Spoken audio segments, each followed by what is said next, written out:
La page suivante est notre planificateur mensuel et ici vous pouvez planifier votre mois. Donc, la première chose que vous allez voir est votre liste de tâches et cette fois, elle est filtrée pour vous montrer vos tâches du mois. Et puis ici, nous avons notre suivi des anniversaires et comment cela fonctionne, je vais vous montrer un exemple.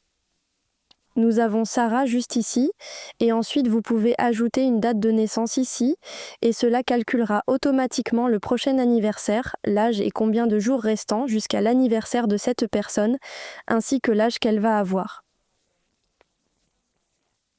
Et ensuite ici, vous pouvez ajouter une relation qui pourrait être votre famille, vos amis ou par exemple un collègue. Et puis ici, vous pouvez ajouter une photo et cette photo va apparaître sur votre tableau de bord.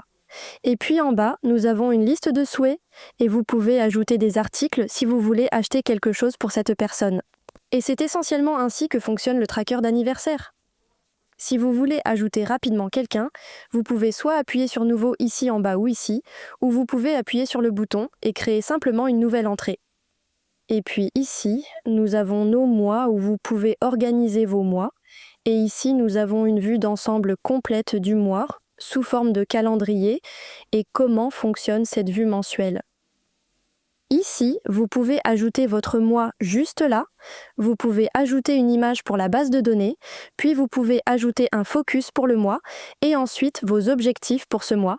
Et puis ici en bas, nous avons un autre aperçu d'un calendrier, et puis ici, nous avons un point de contrôle. C'est essentiellement juste pour vous montrer comment vous vous sentez. Je l'ai pris du journal de gratitude de 6 minutes, et je l'ai rendu numérique parce que je l'aimais vraiment. Et donc vous avez différentes catégories sur la gauche, et puis vous les évaluez selon votre ressenti à propos de cette partie de votre vie.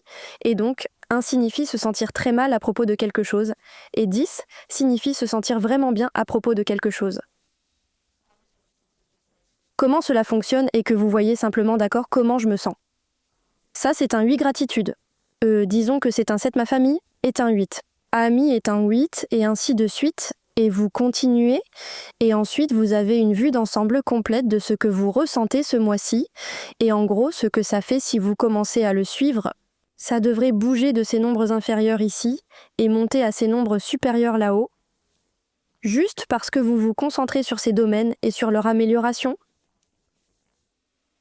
Et puis ici, nous avons une partie de réflexion où vous pouvez réfléchir à comment s'est passé ce mois et ce que vous pourriez améliorer le mois prochain, et c'est essentiellement ainsi que fonctionne le planificateur mensuel.